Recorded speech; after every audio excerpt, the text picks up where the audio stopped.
Salut Elisabeth. Bonjour Ambroise. Bienvenue sur le show.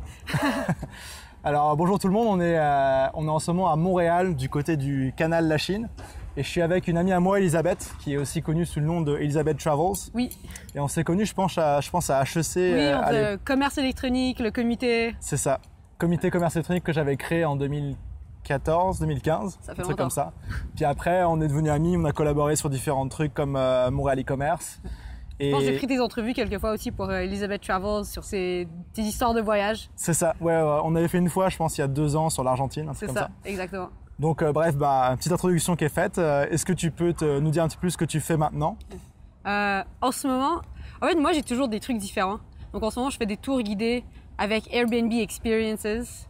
Donc je prends les touristes qui viennent à Montréal et je les emmène dans des bars un peu cachés, des bars speakeasy. Et c'est vraiment cool, je travaille tout l'été et après, souvent l'hiver, je voyage. Ok. Puis tu es avec Alex aussi, un ami à moi qui lui a un blog de affiliate marketing. Oui, c'est ça. Mon copain, lui, il travaille en ligne, donc quand on va voyager, il peut toujours prendre son ordi, continuer à travailler. C'est pratique. Exact. Puis moi, quand je suis parti la première fois que j'ai quitté mon job, tout ça, c'était en mars 2017. Ouais. Et vous deux, vous étiez déjà partis l'année d'avant faire un peu la même chose en Asie, Ouais. c'est ça? Moi, c'était mon voyage après avoir gradué de l'université. Je me suis dit, j'ai pas envie de me trouver un job tout de suite. J'ai envie de faire un peu un voyage. Donc là, on est allé en Asie du Sud-Est et on est resté 1 mois à Chiang Mai parce qu'on a entendu que c'était une ville de nomades digitaux et que c'était vraiment cool. Puis on a décidé de tester, de voir c'est quoi la vie de digital nomade. C'était vraiment cool. Et puis depuis ce temps-là, vous voyagez aussi une fois par an, un gros voyage? Ouais, une souvent. ou 2 fois par an? C'est ça. Mais quand on fait des voyages, c'est pas des voyages de genre 2-3 semaines, c'est souvent 2, 3, 4 mois. Donc, c'est ça. Chaque année et demie, on essaie de se prendre un bon moment et faire des grosses aventures. Très cool. On va en parler un petit peu plus tout à l'heure. Et puis, donc tu as parlé de ton expérience Airbnb où en fait c'est un tour de bar secret caché à Montréal que tu fais. Et tu as aussi une chaîne YouTube, Elisabeth Travels, un blog aussi avec? Plus de blog, non. J'ai réalisé que j'aime pas ça écrire. Ok. Donc, je fais juste les vidéos quand je voyage. C'est un peu pour moi, pour mes souvenirs. Mais j'ai des petits liens aussi, là, affiliate. Ça me donne des fois là, de l'argent pour Airbnb, ça me donne des discounts.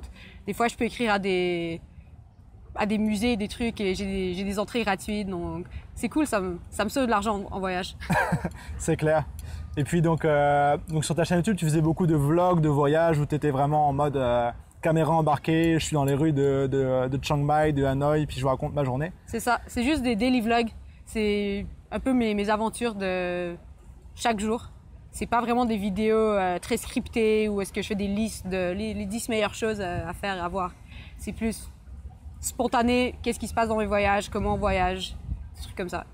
Nice.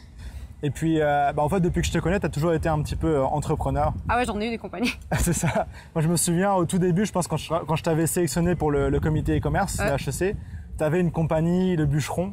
Ouais. Avec Alex, vous vendiez des accessoires pour barbe et des trucs comme ça? Ouais, mais c'est la grosse mode dans le temps. Donc en fait, on fabriquait notre huile à barbe et à un moment donné, ça marchait bien, ça roulait. Il y a même Urban Outfitters qui nous a fait quelques commandes. On a fait, je pense, 2 commandes de 500 bouteilles d'huile à barbe. Et après, aussi, on a commandé des peignes sur Alibaba et on les a on a refait le packaging et on a envoyé ça à Amazon. C'était genre Fulfilled by Amazon, c'était Amazon FBA. Ça, c'est un truc aussi qui marche bien, mais il faut vraiment trouver le produit qui a pas beaucoup de compétition, que tu as des bonnes marges. C'est toute une autre histoire, ça. C'est ça. Ouais, donc vous saviez qu'il y avait un besoin là-dedans, c'était la grosse mode. Et vous avez vendu sur Etsy au début, je pense, c'est ça? Ouais, on a commencé par Etsy, mais après, on a aussi fait Amazon. Ok. Puis ça a bien marché pour un bon moment. Et puis après, la mode des barbes, elle a un peu descendu, puis il y a eu trop de compétition et on s'est dit ça valait plus la peine de continuer, donc on a un peu arrêté ça. Ouais, c'est ça. Je me souviens que Alex, il avait fait un podcast pour raconter un petit peu votre expérience. Ouais. Que vous avez fait genre 30 000 $ environ avec un side project comme ça. C'est ça. Et puis l'histoire aussi, on en a parlé un petit peu, c'est que quand vous étiez en Asie, c'est là que ça a boomé et je crois que c'est la sœur de Alex qui a dû faire préparer les produits, tout ça. C'est ça, c'était horrible là, parce que il y a eu des problèmes avec le shipment du Canada aux États-Unis. Et là, ils nous demandaient d'envoyer des papiers. Et nous, on avait une date limite avant qu'on pouvait On voyait ça à Urban Outfitters. Donc on était tous stressés, puis genre, on dormait pas la nuit parce qu'avec le décalage horaire, il fallait faire des appels. C'était un peu douanes, fou, là, avec les douanes. Puis ça, c'est faire des papiers, faire des scans. Et puis c'était un peu n'importe quoi, mais ça a bien marché. Puis c'était vraiment une expérience. J'ai jamais fait de vente à une grosse entreprise comme ça. Donc ça m'a un peu montré comment ça marche, le monde des gros magasins. C'était cool. Puis du e-commerce aussi. C'est ça. Et donc ensuite, ou en même temps que ça, tu as commencé Elizabeth Travels. Ouais. Je pense que c'était au moment où tu es parti en Asie que tu as commencé ça. Ça, j'ai décidé, tant qu'à partir en voyage, j'ai envie de documenter ça, j'ai envie d'essayer de voir que ça marche comment, YouTube, comment est-ce qu'on peut grossir une chaîne YouTube, comment ça marche, puis apprendre aussi à faire du montage vidéo, des trucs comme ça. Je me suis dit, ça va être des skills. Ouais, puis t'es doué là-dedans aussi, c'est toujours un truc qui t'a intéressé. Ouais, c'est le fun. Et je me souviens que tu as fait des vidéos pas mal en Asie. Ouais. Moi justement, avant d'y aller, j'ai regardé toutes tes vidéos d'Asie que j'avais pas encore regardées pour voir un peu comment c'était, l'ambiance, parce que je trouve que tu peux lire 12 000 blogs, etc. Tant que t'as pas vu des vlogs de gens qui y sont allés, t'as pas la même vision du truc. Les vidéos, c'est un peu différent. T'as plus tu vois comment c'est, t'as pas besoin des descriptions parce que tu t'imagines et puis après tu t'imagines pas le bon truc, quoi. Ouais, c'est ça. Puis surtout quand c'est quelqu'un que tu connais comme ça aussi, tu fais plus confiance qu'un un blogueur ou un influenceur qui est payé pour aller dans les hôtels, faire des belles vidéos, tout ça. Toi, c'était vraiment genre, il y avait du montage, d'enchaînement de plans, mais il n'y avait pas d'embellissement ou autre, tu vois. Ouais, c'est ça. Je me souviens que vous avez fait une vidéo, votre moto au Vietnam, elle s'était cassée, un truc comme ça. Bah, tout le temps, elle se cassait tout le temps, tous les 2 jours, il fallait réparer. Mais c'est pas grave parce qu'on l'a acheté pour $200, on l'a vendu pour $210. Ok. Et puis, tu casses, mais il y a tellement de places de réparation partout que c'est pas grave. Bah ouais, c'est clair. Ouais. Puis ça coûte pas cher aussi à réparer, ça se fait. Alors, ça coûte $2-3, c'est ça. Non, c'était vraiment une belle aventure, ça. Traverser tout le Vietnam en moto, ça c'était malade. Un des trucs les plus fous que j'ai fait de ma vie, je pense. Nice, ouais, parce que Alex, c'est un bon motard aussi. Ouais. Je recommanderais peut-être pas forcément à tout le monde de faire de la moto au Vietnam. Moi, je l'aurais pas fait moi-même non plus. Là. Ouais. Mais lui, il a un scooter depuis qu'il a genre 12 ans en Ukraine, hein, donc c'est correct. C'est ça. Puis je me souviens aussi d'une autre histoire, une histoire des gens qui avaient essayé de te voler ton sac en moto. Ouais. Est-ce que tu peux nous raconter ça? Ah, ça c'était fou. Ben, moi, j'étais derrière sur la moto, puis là, il y a 2 autres gars qui arrivent en moto et qui commencent à tirer sur mon sac pendant qu'on est tous... Puis là, moi, je panique, je sais pas, genre, juste je prends mon sac, puis genre, je le lâche pas. Et là, comment t'appelles ça, là, la strap, là? Bandoulière. Ouais. C'est ça, elle brise. Donc là, ils partent. Et là, je dis à Alex, genre, ah non, ils ont essayé de voler mon sac. Et là, il les voit dans le miroir. Pendant qu'il conduit, là, tout ça en mouvement au Vietnam. Et là, il commence à genre, essayer de frapper le gars. Et moi, je suis juste là, genre, avec mon sac, genre, ah! Là, les gars, ils sont fâchés, genre, ils partent. Là, ils se retournent et ils nous regardent un peu, genre, fâchés, comme quoi, genre, on s'est défendu. Ils pensaient que ça allait être, genre, de l'argent facile. Ouais. Mais moi, j'avais tout dans mon sac, là. J'avais mon téléphone, j'avais mon passeport, là. Heureusement qu'il s'est rien passé. Puis en plus, c'est dangereux, là. Si ma strap, elle aurait pas cassé, j'aurais pu être, genre... Ah ouais, t'aurais pu tomber. Ils auraient pu me faire tomber du bike. J'ai vraiment eu de la chance, ça, c'était fou. Ouais, plein d'histoires comme ça. Et justement, toi, t'avais un peu une série sur ta chaîne YouTube où t'interviewais des gens pour avoir l'histoire de voyage. Ouais, parce que les gens, les blogueurs, je trouve souvent ils font des vlogs de voyage. Et alors tout est beau, mais aussi les voyages, c'est des aventures, c'est des problèmes que après tu as des solutions et puis je sais pas, en tant que personne, là, ça t'aide à pousser tes limites et à grandir et tout. Donc moi, j'aime ça, les histoires un peu des trucs genre horribles qui se passent en voyage. Et après, t'es oh non, je me suis tout fait voler. Et puis après, tu retrouves tes trucs puis tout va bien. Genre. Ouais, bah, je me souviens du vlog en Argentine qu'on avait fait là, sur l'Argentine quand j'y étais. Ouais. Le truc qui m'est arrivé, j'avais aussi écouté celui de Alex qui était, je sais plus, il s'était fait braquer une arme sur lui en voiture dans Transnistrie. C'est ça. Ben là, on était juste en Colombie, puis une histoire de fou, là, le bus, il pleuvait, puis après, il y avait des protestes quelque part avec, donc ils ont barré la grosse route, on a pris une petite route en bus, et là, il y avait trop de pluie, puis là, tout le monde était resté coincé. Okay. Nous, on est resté coincés genre 24 heures dans le même bus.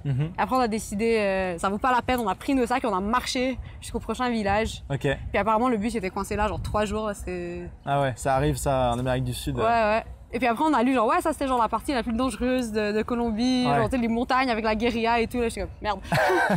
J'ai un ami aussi qui avait fait un trip en Amérique du Sud, c'était en Bolivie. Ouais. Moi, j'avais été aussi en 2013, ça avait été. Ouais. Mais il y a une ville qui s'appelle Potosi, une ville de mineurs en fait, où ils cherchent de l'or et tout ça. ou de l'argent. Et bon, moi j'avais visité une mine, c'était horrible, mais bon bref, c'est pas ça l'histoire. Mais lui en fait, toutes les mines étaient en grève et ils avaient dû marcher tout le tour de la ville pour pouvoir continuer leur voyage parce que sinon les bus s'arrêtaient et c'était fini quoi. Et ouais, mais je me souviens aussi on était en bus justement à côté de ça. Et dans les montagnes, dans les petites routes de Bolivie, et on a un pneu du gros bus qui éclate. Ouf. Et le bus, genre, il s'arrête à 2 mètres du ravin du précipice. Enfin, des histoires comme ça de voyage. Bah, c'est nous, quand le bus était coincé, on a commencé à marcher, on voit, ils essaient de sortir, genre, tous les gros trucks, là, tous les gros camions. Il y a genre 8 gars avec genre des cordes qui essaient de les tirer d'une côte. C'était genre. J'ai ça sur vidéo, là, c'est malade, là. Et là, tu vois, là, ils réussissent, mais ça prend peut-être comme 20 minutes par truck. Puis là, tu vois, il y en a genre 100 devant ton bus. C'est comme, on va jamais sortir de là. On va marcher. Nice. Ouais, c'est vrai que vous êtes partis longtemps tout l'hiver, en fait, non? Ouais, on a fait 2 mois en Colombie, Équateur, Pérou. Ouais. Et après, on est passé un an et demi en Afrique du Sud et Namibie. 1 mois et demi? Ouais. T'as dit 1 an et demi? Ah, oups, j'ai dit, ouais, 1 mois et demi. 1 mois et demi. Oups.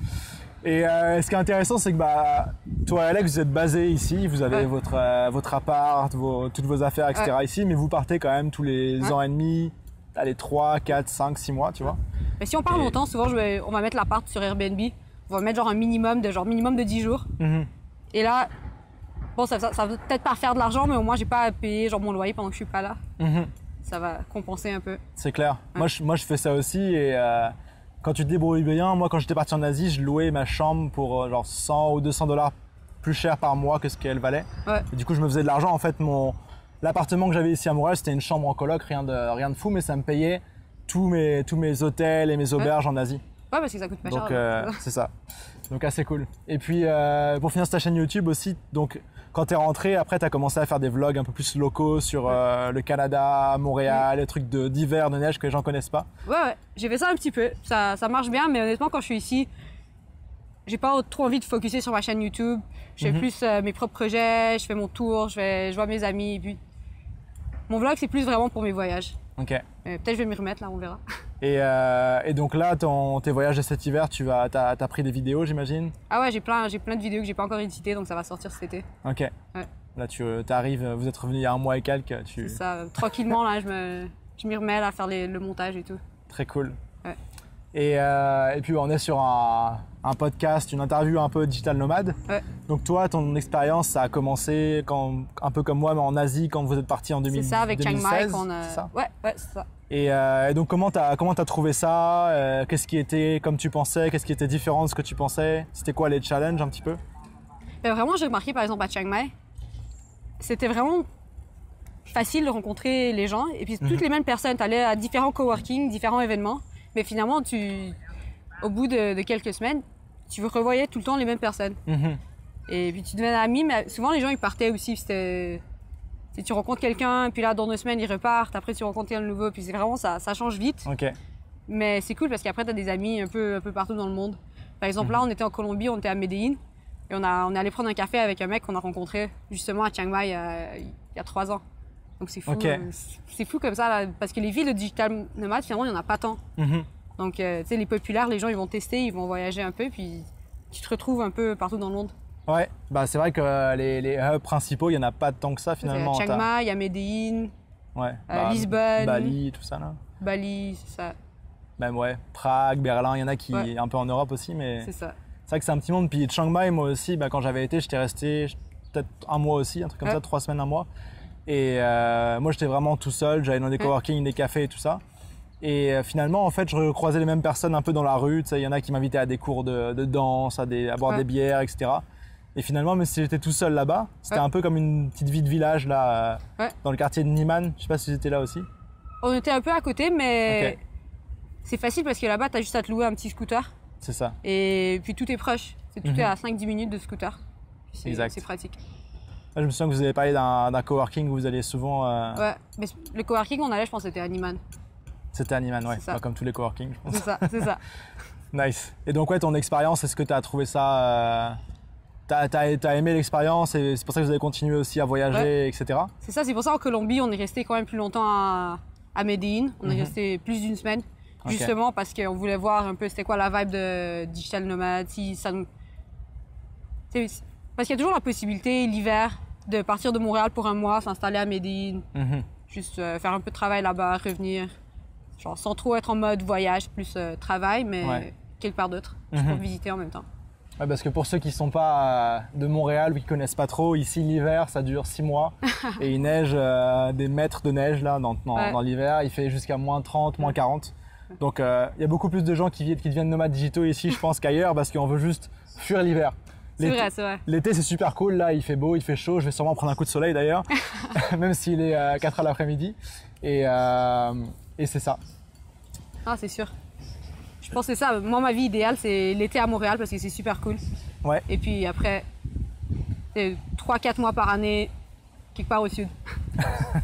Et donc là, ouais, Colombie, ça vous a bien plu? J'ai aimé, mais moi, je trouve que la nourriture, elle est pas tant bonne. Ça Ok. Moi, j'aime ça voyager pour la bouffe beaucoup. Et puis... C'est quoi? C'est des plats de riz, de beans, frits, tout ça? Et tu sais, la viande, genre, c'est pas genre des gros steaks, là, c'est des petits steaks genre trop cuits, genre. Je sais pas, moi c'est pas. Il n'y a pas beaucoup d'épices, il y a même pas beaucoup de. Ils mettent même pas de poivre, là, c'est genre à peine salé. Ok. Tu sais, je me dis, au Mexique, ils ont les mêmes ingrédients. Ouais. Mais ils font vraiment de la bonne nourriture, alors qu'en Colombie, c'était vraiment juste bland. Mais bon. Ouais. Ben justement, Mexique, moi j'y étais en avril là pour la première fois. Ouais. J'ai trouvé ça vraiment génial. Et il y a quand même une bonne communauté de nomades à Playa del Carmen, j'ai vu. Ouais. Okay. Et aussi un coin que j'aimerais bien retourner, c'est Puerto Escondido, à l'ouest. Et je regardais aussi quand j'y étais pour aller en Colombie, enfin à la place de Cuba en mars. Mais finalement c'était quand même pas mal plus loin en avion aussi. Mais des fois il y a des vols vraiment pas chers, puis c'est avantageux quand même. Ouais, j'avais vu des vols, en aller-retour à même pas $500 Montréal. C'était quoi, Carthagène? Ouais, mais nous c'était Montréal-Bogota et c'était vraiment pas cher. Je sais même plus là, peut-être $450, un truc comme ça. Aussi Lima au Pérou. Ouais. Il y a des vols pas chers souvent. Donc, mais c'est ça. Cet hiver, si j'irais quelque part, je pense que ce serait sûrement soit le Mexique ou peut-être l'Inde. On verra. Ça dépend des. Ah, c'est soit l'un soit l'autre. Ça dépend des prix des vols honnêtement. Si tu trouves le deal, tu l'achètes. C'est juste ça. C'est les deux places qui sont les prochaines dans ma liste là, de places à visiter. Ouais, ben l'Inde, c'est ça que vous avez prévu à la base en fait cet hiver. Ouais, on s'est fait canceller par Wower. Ok. Parce qu'ils ont dit qu'ils vont canceller toute leur route sur l'Inde. Et là, ils ont dit, soit on donne genre 125% du prix de ton billet genre en crédit Wower, soit juste on donne 100% de ce que tu as payé, on te rembourse. Okay. Moi, j'ai pris le remboursement et je suis vraiment contente parce qu'un mois plus tard, ils ont fait faillite complètement. J'aurais jamais vu mon argent. C'est clair. Bah, moi, tu vois, justement, j'avais un aller-retour avec eux et il me restait mon retour pour Berlin cet été. Et donc annulé. Il faut que j'attende qu'ils passent et je vais demander un remboursement. Même des amis de mes parents qui avaient booké pour toute la famille un aller-retour depuis la France cet été aussi, ils viennent d'apprendre que ça a fermé. Donc c'est des choses qui arrivent aussi avec les compagnies low cost, faut quand même bien suivre les news et savoir ce qui se passe. Et donc j'adore le fait que vous soyez basé à Montréal et que vous voyagez quelques mois par an, 3, 4, 5, 6 mois par an. Et je voulais te demander aussi, parce que moi c'est mon cas aussi, pourquoi est-ce que toi et Alex vous restez encore basés à Montréal alors que vous pourriez tout simplement peut-être partir habiter en Colombie ou à Bali ou en Asie? Honnêtement, il y a beaucoup de raisons. Il y a la famille, toute notre famille elle est là. Puis après les amis. Puis là, on a un bon appart, on a un bon deal. On ne veut pas partir, on a nos choses aussi. Souvent, les gens ils disent qu'ils n'aiment pas ça, être attachés par ça, mais moi, j'aime vraiment notre appart. On a vraiment un bon setup avec le barbecue derrière. Et puis, j'adore Montréal. Moi, j'ai grandi ici, je suis née ici. Puis, c'est tellement une belle ville, surtout l'été. J'imagine pas vivre nulle part autre. Donc, j'aime ça voyager, mais il n'y a rien qui m'empêche de voyager même genre 6 mois par année et puis toujours vivre à Montréal en même temps. Donc c'est bien ici. Ouais, mais c'est ça, moi je suis d'accord avec toi, puis c'est ce que je fais aussi, je suis basé ici toujours. Bon, il y a des raisons d'impôts, d'assurance santé, tout ça, mais même au-delà de ça, c'est quand même une super ville l'été. Et je trouve que le fait d'être la moitié du temps parti et tout ça, c'est quand même cool parce que tu gardes ta vie ici, tu gardes ta vie sociale, tu vois, vous êtes revenus, vous faites des barbecues tout le temps, vos amis ils sont toujours là. Et puis en plus ça te permet d'avoir un peu un côté aventure une moitié de l'année qui en plus est pas cool à Montréal, partir pendant l'hiver. Puis je trouve aussi, moi si je voyage trop longtemps, des fois ça devient fatigant et puis après j'apprécie moins. Je suis là en voyage, je suis comme oh non mais moi mes parents me manquent, mes amis me manquent, genre mon lit me manque. Là t'es genre dans un hostel encore là pour le genre je sais pas, là, le 3e mois de suite, t'étais comme fâché, genre t'as juste envie d'être chez toi. T'as envie d'être tranquille chez toi, puis avoir à bouger ou de dépendre d'autres choses. De faire les recherches de comme c'est où le bus. C'est vraiment beaucoup de travail, voyager aussi. Il y a beaucoup de recherches tout le temps à faire, de nouvelles villes, il faut que tu redécouvres comment tout fonctionne. J'adore ça, mais après quelques mois, là, tu commences à te fatiguer, t'as envie un peu de... T'as besoin de vacances, de vacances, c'est ça. Ouais, parce que si en plus tu voyages, tu travailles et tu bouges en même temps, bah faut que tu fasses ton travail, mais en plus faut que tu regardes où est-ce que tu dors, ce que tu fais, où est-ce que tu vas travailler, où est-ce que tu manges. C'est beaucoup de trucs tout le temps en plus. Puis au final, moi je trouve que tu es quand même moins productif aussi quand tu travailles et que tu bouges trop. C'est vrai. Parce que tu as tout ça et puis tu es fatigué aussi tout juste là. Donc c'est pour ça que moi j'aime ça, juste travailler à Montréal, économiser mon argent et puis après partir en vacances sans trop devoir voyager, sauf peut-être genre le montage, ma chaîne YouTube. Ça c'est cool. Ouais. Ça, tu peux le faire bien dans les avions, les bus, tout ça. C'est ça, donc ça, c'est facile. Et puis Alex, lui, son business, c'est plus des trucs à optimiser, à gérer que tout est en ligne. C'est ça, des emails, puis juste genre être sûr que tout poste à temps, et puis juste que tout fonctionne, qu'il n'y a rien qui a craché quand tu es en voyage. Ouais. Très cool. Et je voulais aussi parler avec toi un petit peu de YouTube. Moi, j'ai commencé là-dessus il n'y a pas très longtemps. Je découvre, je suis encore à la phase où je fais des vidéos pas incroyables, mais je le sais, tu vois, c'est pour apprendre petit à petit. Toi, tu as commencé par là aussi. Même si tu avais peut-être plus d'intérêt, de qualité pour le montage et tout ça. Mais c'est quoi tes conseils sur genre démarrer une chaîne YouTube, peut-être des conseils sur le montage aussi, et puis aussi tu parlais de tu sais que tu voulais tester de grossir une chaîne, comment c'était. Est-ce que tu peux nous parler un petit peu de ton expérience et de tes tips? Non, c'est pas facile. C'est juste ça, il y a tellement de gens sur YouTube, il y a tellement de compétition. Donc... Toi, c'est en anglais en plus, c'est ça? C'est ça. Donc, il faut être préparé à beaucoup travailler, c'est beaucoup d'heures en amont. Et puis après, oui, il y a une question de genre ta qualité des vidéos, tes tags, comment tu fais ça, mais aussi une grosse question de chance. Puis j'ai trouvé les collaborations, ça m'a beaucoup aidé pour réussir ma chaîne. Faire ça avec d'autres YouTubeurs. Et en même temps, je me suis fait des amis à travers ça. Il y a un gars, Dan, que j'ai rencontré au Vietnam. Sa chaîne, c'est The New Travel. Et puis là, il vient juste de déménager à Montréal. Il a décidé de se baser ici pour 6 mois, je pense. En tout cas, jusqu'à l'hiver, il m'a dit. Nice. Puis c'est ça, on s'est revus là. Puis c'est cool, genre. C'est un gars que j'ai rencontré il y a 3 ans. On a fait des vidéos YouTube ensemble. Et puis là, on se revoit ici à Montréal. On fait des collabs de tips de quoi faire à Montréal. Genre, c'est cool. Ouais, c'est nice. Puis c'est pareil aussi dans tout ce qui est blog ou Instagram. C'est beaucoup, ça aide beaucoup de collaborer avec des gens. Tu sais, quand j'ai visité LA, j'ai aussi rencontré des gens que j'avais rencontrés à travers des groupes Facebook de comment grossir sa chaîne YouTube et tout. Et là, c'était des locaux. Ils m'ont montré des places. Ils m'ont emmené à des restos locaux. Puis, tu sais, ça a fait des belles vidéos. Mais en même temps aussi, pour moi, mon voyage, il a été beaucoup plus cool. Parce que j'ai rencontré des gens qui me connaissaient déjà, même sans savoir rencontrer. Puis ils m'ont montré des trucs cool. Nice. Et puis là, t'es quoi? T'as combien de followers sur YouTube? Genre 3500. 3500? Ouais, ça augmente petit à petit. Petit à petit, ça fonctionne. Et puis, je me fais pas beaucoup d'argent, mais quand même, c'est petit à petit, ça s'accumule. Puis c'est pas mal. Puis toi, c'est avec l'affiliate que tu... Mais j'ai même les Google Ads. Les Google Ads. C'est ça fait pas beaucoup, mais aussi, c'est ça, j'ai Google Ads, j'ai des petits trucs affiliates, genre c'est quoi ma caméra, j'ai des petits trucs genre bookés sur Airbnb, là j'ai des discounts. C'est pas grand chose, mais de toute façon, moi je fais les vidéos parce que j'aime ça. Ouais, c'est ça. Donc c'est juste un petit bonus en plus. Mais c'est ça, grossir une chaîne YouTube, c'est pas facile. Ouais, c'est beaucoup de travail, puis t'as déjà toute la partie vidéo qui est casse-tête, qu'est-ce que tu vas dire, le sujet, etc. T'as aussi tout le montage, toute la publication, c'est genre le SEO YouTube, les tags, tout ça, voir ta compétition, tout ça. Et puis après, tu as toutes les stats, l'algorithme de YouTube où, d'après ce que j'ai compris, c'est basé beaucoup sur combien de temps les gens regardent ta vidéo. C'est ça, et puis le niveau d'engagement aussi, genre s'il y a des comments, s'il y a des groupes aussi de genre de comments, même là que tu regardes 10 vidéos, tu donnes 10 commentaires, eux ils font des commentaires dans ta vidéo, puis là ça aide un peu à monter ta vidéo. Puis après il faut aussi penser, oui d'accord ta vidéo elle est sur YouTube, mais est-ce que je vais la poster autre part? Faut que tu trouves des groupes Facebook, peut-être des subreddits, des trucs comme ça, où est-ce que il y a des gens qui sont genre pas juste tes amis ou pas juste des gens qui vont trouver avec les mots-clés qui vont voir ta vidéo puis apprécier ça aussi. Donc faire la promotion aussi en plus. C'est ça. Ouais. C'est beaucoup de travail. Bah, il y a beaucoup de trucs, ouais. Puis en plus, si tu as un blog et que tu veux les poster au-dessus, il y a des moyens d'automatiser ça, mais c'est bon, c'est du travail aussi là. Ouais, c'est ça. Ouais, non, c'est clair. Moi, je suis content d'avoir mis le pied là-dedans et découvert ce que c'est. Tu vois, moi, je crois que je vais avoir 60 abonnés, même pas. C'est le début, mais j'ai pas trop poussé encore. C'est justement le temps de tester, etc., etc. Après, c'est aussi, je pense, d'après ce que je comprends, toute la partie SEO YouTube, elle est vachement importante si tu veux grossir. C'est sûr. C'est ça qui va pouvoir te permettre d'avoir genre des gros pics de vues au début des vidéos et qui fait que finalement ta chaîne elle prend le dessus et tout ça.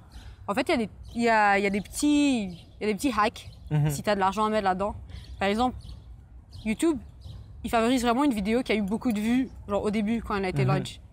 Mais tu peux juste mettre de l'argent là-dedans et faire payer la promotion, genre avoir ça dans les mots-clés que tu veux, avoir ça comme une vidéo payée. Et en fait, YouTube fait pas vraiment la différence entre genre si la vue elle a été payée ou pas. Okay. Donc si tu mets 10 $, les gens regardent et après ça donne un boost à ta vidéo pour juste continuer à grossir sans avoir à continuer à payer. Je fais pas ça souvent, mais c'est juste si j'ai une vidéo vraiment genre que je trouve importante ou vraiment bonne, que je me dis celle-là elle va genre je vais essayer de lui donner un petit coup de pouce. Des fois ça marche. Ouais, puis je vois aussi que les gros youtubeurs ils font de la pub Facebook, la pub YouTube pardon, tu sais, ils ciblent des vidéos dans le même sujet ou quoi. Et puis ils proposent leurs vidéos, c'est des vidéos de pub là. Ou alors justement des gens qui ont regardé des vidéos à eux, qui sont pas forcément promotionnelles. Mais donc, ils ciblent tous les gens qui ont regardé leurs vidéos à eux, puis ils leur proposent ensuite leur lead magnet, leur guide, leur opt-in, leur truc. Et apparemment, ça marche pas mal, puis c'est pas très très cher par rapport à d'autres types de pubs. Bien sûr que c'est tout un monde, tout un métier aussi. Il y en a qui sont là-dessus depuis 10 ans, il y en a qui commencent aujourd'hui. Tu sais, Mais ça a beaucoup évolué là, même depuis que j'ai commencé. Je pense maintenant, YouTube, ils ont changé aussi là, avec les restrictions. Maintenant, tu peux même pas commencer à faire l'argent tant que t'as pas genre 1000 abonnés et genre 100 000 vues, un truc comme ça. Genre. Ouais, il y a plein de restrictions. Même tu peux plus changer ton URL avant je sais plus quoi, etc. Moi je l'avais fait avant donc je l'ai, mais bref. Ça, il y a plein de nouveaux petits trucs, puis ça change. Et puis, il y a toujours des scandales avec les youtubeurs qui font des trucs genre pas corrects, un peu genre des pubs cachées. Puis là, les gens, ils ont peut-être un peu moins confiance. Là, je pense que ça retombe plus dans les gens, ils veulent plus voir quelque chose de vrai, là, moins scripté, je pense. Il y a comme une vague d'authenticité là qui revient, je pense. Ok. C'est marrant, tu vois des tendances comme ça, dépendamment des périodes. Quand même. Bon. Nice. On sait pas où est-ce que ça va s'en aller, YouTube, là, on verra. Ouais, je pense que c'est quand même là pour rester, c'est Google, ça va être intégré beaucoup avec le référencement naturel normal. Mais après, c'est là qu'il y a les deux aussi, parce que tu peux faire référence à une vidéo pour une recherche naturelle. Et parce que leurs résultats de recherche sont beaucoup plus riches, il y a des vidéos, tu vas avoir des adresses, tu vas avoir des produits, des images, un peu de tout. Donc c'est comment tu te démarques aussi de tout le reste et toujours créer du contenu original et différent aussi de tout le monde. Tu sais. Ouais, ça c'est dur. Ouais, même si tu fais une vidéo maintenant, quoi faire à Montréal l'été, je pense qu'il y en a plein qui ont été faites. C'est sûr. Mais si c'est une belle vidéo avec des bons tips, c'est pas parce que ça a déjà été fait que tu peux pas le refaire mais mieux. Ouais. Faut juste faire mieux que tout le monde. Puis maintenant il n'y a plus trop de différence aussi au niveau de la qualité des vidéos et tout ça. Tu sais, même avec un bon smartphone, tu peux faire une bonne vidéo. C'est vrai. Mais souvent les gens ils oublient, c'est que le son c'est important. Avec un smartphone, si dans des places au centre-ville avec beaucoup de bruit, ça va être vraiment dur à entendre et puis je sais pas, même avoir un petit micro comme ça peut faire toute la différence. Ouais, justement là on teste des micros cravate, c'est un truc d'interview. Je pense que je l'ai payé $30, ça fait peut-être 20 €. On va voir, je pense que le son il va pas être trop mal d'après mes tests, mais juste des petits trucs comme ça peut faire la différence aussi sur la qualité. Parce que justement c'est vraiment facile d'avoir une bonne qualité maintenant, que si tu l'as pas, ça veut dire que t'as vraiment pas essayé. Genre. Ouais, t'as plus d'excuses. T'as plus d'excuses et puis les gens ils vont même pas te regarder, ils vont mettre, ils réalisent qu'ils t'entendent mal, le son il est pas bon, ils vont juste fermer ta page, ils vont pas continuer. Même si c'est super bien filmé, même si tu racontes des trucs super intéressants, les gens vont pas se casser la tête, ils savent qu'il y a plein de contenus qu'ils vont bien entendre. C'est ça. Donc ce qu'il faut, c'est avoir une qualité de vidéo correcte, mais ça, normalement, tout le monde peut l'avoir avec un téléphone ou une caméra. Juste HD, c'est tout. C'est ça, HD. Et puis le son, là, par contre, ça vaut le coup d'investir dans des petits gadgets. Petits micros. Un stand aussi, un pied, là. Il y en a des Amazon Basics à $30, je pense, comme celui qu'on utilise là. C'est facile, ça se transporte. Même les drones, c'est pas super cher, là. Tu peux... genre $300, $350. Nous, on a acheté usagé sur Kijiji, puis On a utilisé ça tout notre voyage en Amérique du Sud, en Afrique. Ok. Ça coûte pas cher, puis après tu peux le revendre. Ouais. Puis ça fait des bonnes vidéos aussi maintenant. Ouais. C'est quoi que vous avez acheté comme drone? Ah, nous, c'est juste un petit DJI Spark. C'est le plus petit, le plus basic. Parce qu'en Mhm. même temps, j'ai pas envie d'avoir de l'équipement trop cher en voyage. Ouais. Parce que ça me donne un peu la paranoïa. Je vais me faire voler genre 3000 $ d'équipement, j'ai pas envie. Ouais. Donc justement, cheap mais bonne qualité, c'est bon. Ouais, c'est clair. C'est clair que ça, en voyage, même si on a l'équipement audiovisuel bon, faut essayer de pas trop le montrer ou de le cacher. Ouais. Moi, je me souviens que j'essaie quand je voyage avec mon Mac, par exemple, de le mettre dans une pochette ou un truc pour pas qu'il soit trop visible. Ouais. Et pareil aussi pour les caméras. J'aime bien celle-là. C'est pas une caméra de pro, etc. Mais la qualité, elle est quand même pas mal. Puis elle est petite. Je sais que tu avais la même aussi à un moment. Ouais. Les gens, ils se doutent pas que c'est une caméra à 1000 $ en fait, alors que oui. C'est ça, on dirait pas, on dirait juste un petit. Petite caméra compacte de touriste. Exactement. Et justement, Inès, que tu as rencontrée, elle s'est volé son laptop en Colombie dans un hostel. Ah, je savais qui était dans un casier qui était fermé à clé là. Wow. Donc ouais, ça peut arriver aussi. Ça arrive. Ça arrive. C'est les aléas du voyage. C'est comme ça que ça se passe. Ouais, faut faire attention, mais même si tu fais attention, des fois ça. Ouais, tu peux pas tout prévoir quoi. Exactement. Ça fait combien de temps? Ici. Ah, c'est bon. Ok. Bon, on va peut-être faire les questions rapides. Ok. Hop. Super. Ok. Alors on arrive à la fin de l'interview, de l'entrevue. Ok. Et j'ai une petite tradition que je fais quand je fais l'interview, c'est de poser des questions, 3 questions en fait qui sont censées avoir des réponses assez rapides. Ok. Finalement, c'est pas toujours le cas, mais c'est toujours des réponses intéressantes. Ok. Donc c'est parti. Donc le pays que tu as préféré pour travailler comme nomade digital? Bah, peut-être pas pour travailler, mais genre pour moi, Berlin, c'est ma ville préférée. Ok. En Europe, peut-être même dans le monde. Et c'est ça, j'aimerais ça. Chaque fois que j'ai visité plus genre pour quelques jours. Mais je me dis, pour vivre là-bas en tant que nomade digital, c'est super. Il y a plein de choses à faire, il y a plein de cultures, il y a plein d'art, il y a plein... Et en plus, tu es en Europe, tu peux voyager un peu partout, ça peut être une bonne base. Et c'est pas trop cher non plus. Ouais. Comparé à peut-être Londres, Paris, Berlin, c'est vraiment une ville abordable. Puis je pense que si j'aurais à choisir une ville pour déménager puis me setter pour quelques mois, je pense que ce serait ça. Ok, très cool. C'est comme très similaire à Montréal, je trouve quand même Berlin. Ouais. C'est comme Montréal, mais genre sur les stéroïdes. Ouais, c'est ça. Beaucoup plus intense. Mais c'est vrai qu'il y a des villes comme ça qui sont un peu sœurs ou similaires. T'as Berlin, t'as Barcelone aussi. Ouais. Apparemment Melbourne en Australie, c'est un peu comme ça. Ah, cool. Lisbonne, tu sais. Donc, très cool. Et est-ce que tu as un hack ou une astuce de voyage qui est cool à nous partager? Mais pour moi, si je voyage, si j'ai la possibilité de rencontrer quelqu'un de local, ça c'est le meilleur hack parce que c'est eux qui savent les vrais trucs. Tu peux lire tous les vlogs que tu veux, tu peux lire tous les blogs que tu veux, tu peux regarder tous les vlogs avec... Mais souvent les vlogs, c'est des gens qui voyagent, c'est des gens comme moi. Ouais. Donc ouais, j'ai peut-être fait ma recherche, j'ai peut-être googlé genre les meilleures places pour manger, les meilleurs trucs à visiter.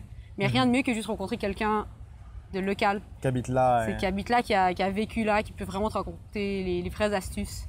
Donc tu sais, des fois, si tu as des amis qui ont déjà visité, qui connaissent des gens, ils peuvent te mettre en contact. Sinon, je sais pas, à travers les réseaux sociaux, Instagram, n'importe quoi, là, il y a toujours moyen de rencontrer des locaux. Puis c'est vraiment recommandé. Ok.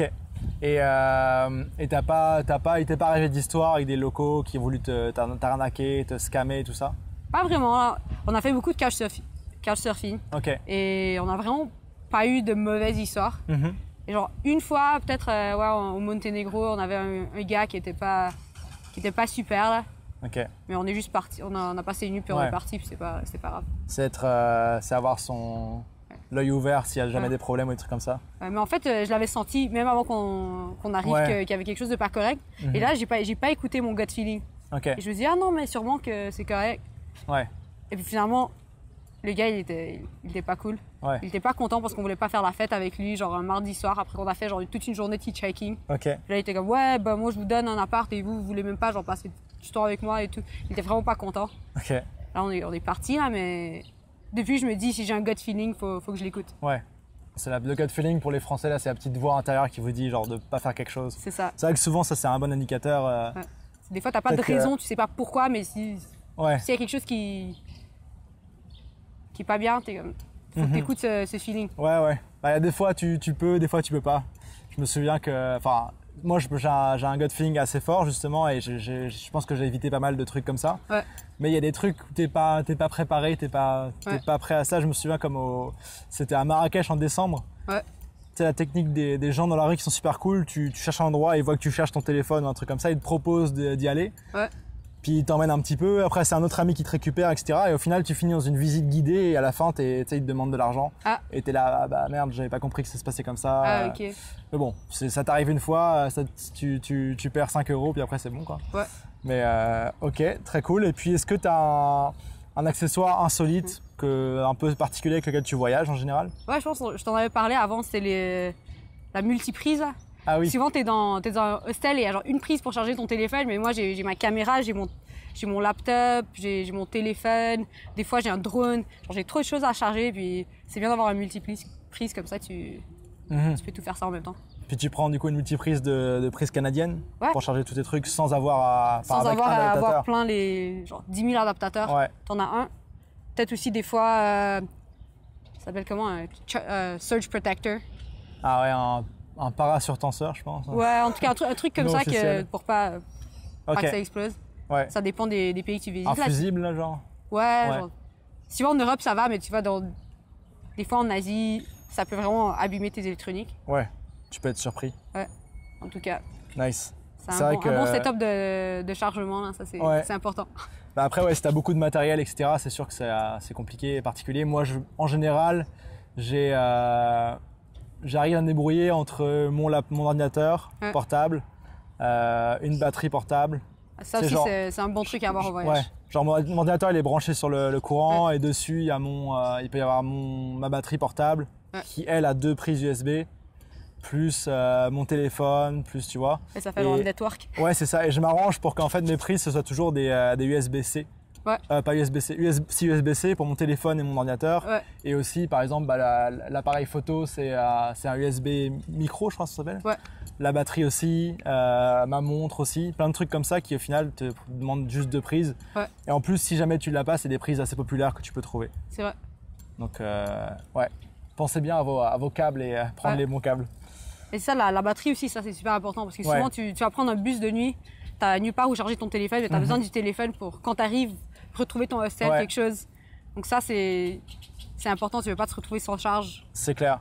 Si t'as pas une place où le charger pendant la journée. Ouais, puis moi un truc aussi super cool, c'est mon téléphone, c'est un OnePlus. Ouais. Et en fait ils ont un truc de chargement qui les fait charger super vite. Ouais. Comme en une demi-heure, je suis à 80-90%. Ah, c'est bon ça. Et donc c'est super pratique, tu repasses à ton auberge ou ton chambre et tu le branches et après tu peux repartir. Cool. Et ouais, je pense que c'est ça niveau électronique. Ouais. On a fait le tour. Et puis bah, où est-ce qu'on peut te retrouver en ligne, Elisabeth? Ben, vraiment, c'est juste ma chaîne YouTube, là, c'est Elizabeth Travels. Ok. Puis j'ai une page Facebook aussi. Mais je fais juste reposter mes vidéos, donc en fait. Tu es sur Instagram aussi. Mais YouTube, je mettrai le lien vers ton YouTube. Ouais. Instagram aussi, c'est @ElizabethTravels. Ok. C'est partout la même chose. Parfait, super.